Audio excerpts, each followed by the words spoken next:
جو لوگ اللہ کو چھوڑ کر کسی اور کی طرف جاتے ہیں، اس کا کیا مطلب ہے کہ ان کو اللہ اپنے لیے کافی نہیں لگتا. نعوذ باللہ، اللہ میں کوئی کمی لگتی ہے لہٰذا وہ دوسروں سے پوری کرنا چاہتے ہیں.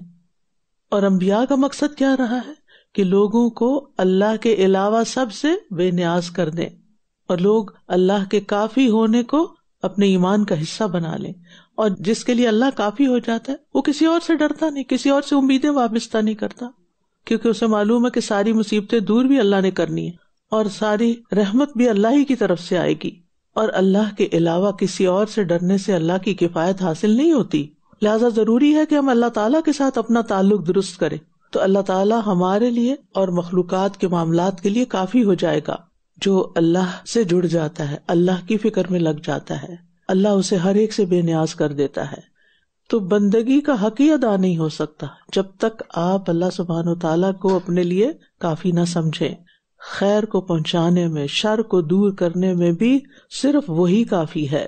اور جو اللہ کو چھوڑ کے اوروں پہ توکل کرے گا اللہ اسے ذلیل اور محروم کرے گا.